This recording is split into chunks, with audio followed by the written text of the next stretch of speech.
Hello, so this is going to be a quick video on how to get up and running quickly with the Wi-Fi stepper.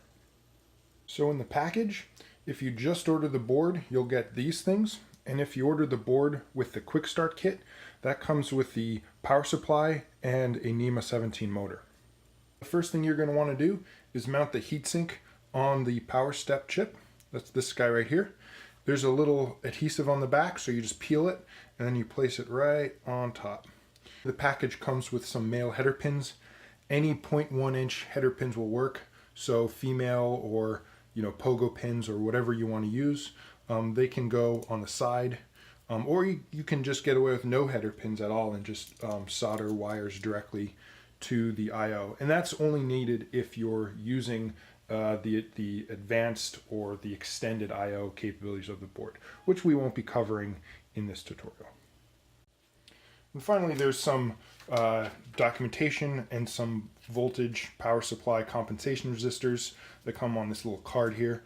This is not necessary. In fact, it's only suggested for voltage mode under some certain circumstances, and we won't be covering this in this tutorial, but its documentation is available on the website for that as well. The first thing you're going to want to do is connect the stepper motor to the board.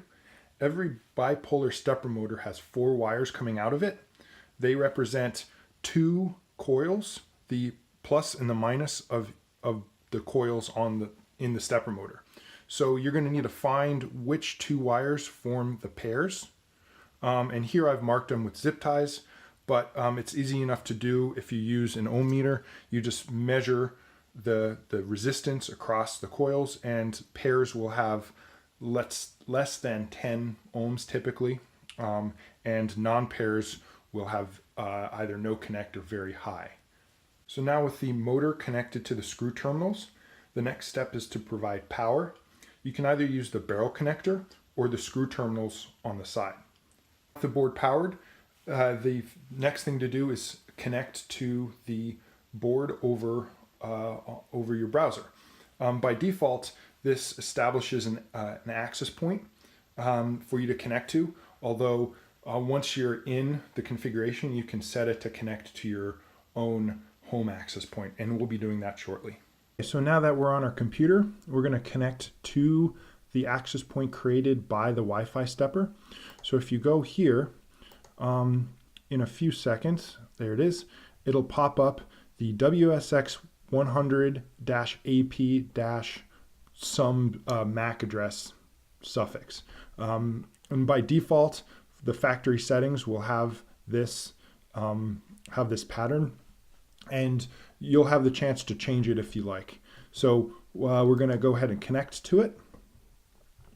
And then if we go to the IP address, 192.168.4.1, it'll pop up the server running on the device. So this part is optional. You can continue to run the Wi-Fi stepper in access point mode.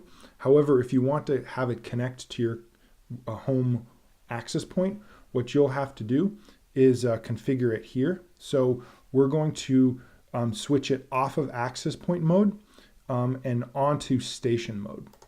And as soon as we do that, it's going to start scanning the SSIDs in the area. And as soon as it completes, it's going to show you a list of detected access points. And so this is my home access point, ATT549. And because it's password protected, it's going to ask for a password. So I'm going to go ahead and do that.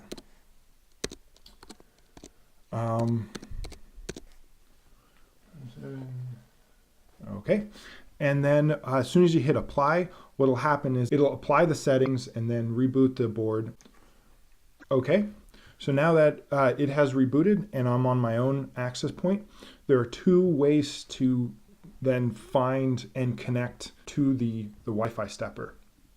The first is by default, there's an MDNS service running on the Wi-Fi stepper.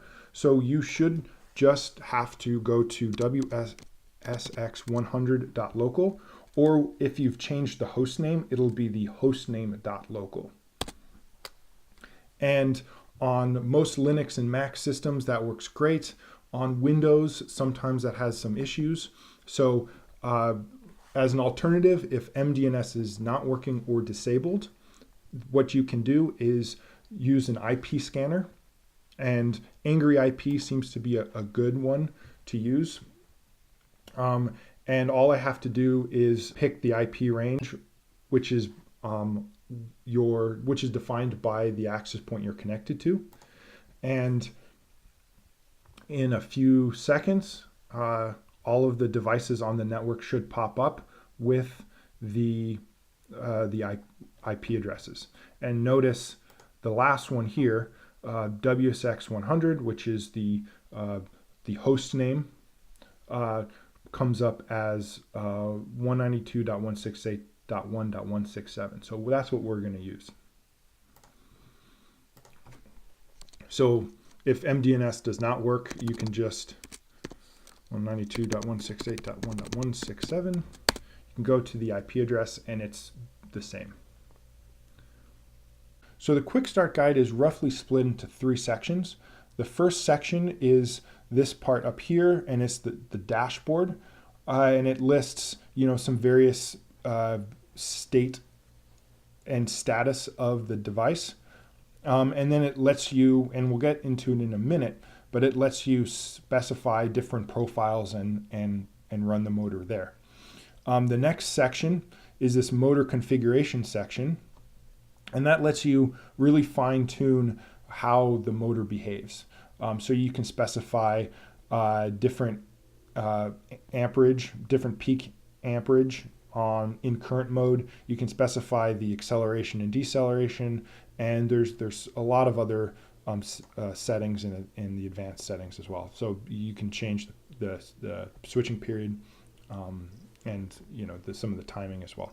So the third section is the quick code section here, and depending upon the dashboard above and the configuration here, this will change to mirror what you're doing at any time.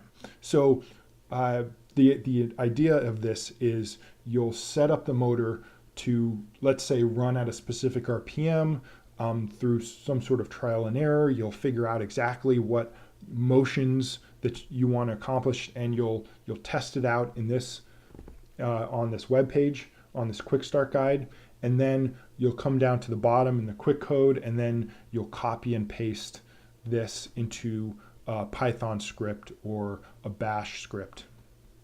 We won't get into this very much in this tutorial, but in future tutorials we will cover this extensively. So back to the top. So in this tutorial, we're going to cover the speed control profile. It's probably the easiest one to get up and running as quickly as possible. So in it, you specify an RPM, microstep resolution, and some other things. And then by pressing these buttons down here, you can spin either forward or reverse or stop the motor. So we're going to leave it at 30 RPM, and we're just going to start spinning. And you notice that now, if you're looking at the motor, it's going to be spinning at 30 RPM. If you want to stop it and maybe go in the opposite direction, you can do that as well. Or you can maybe go up to 300 RPM. So this covers a basic introduction to the Wi-Fi stepper. If you have any more questions, you can visit wifistepper.com, and that will cover a lot more in depth the specific commands and how the interfaces are structured, and some of the features of the Wi-Fi stepper as well.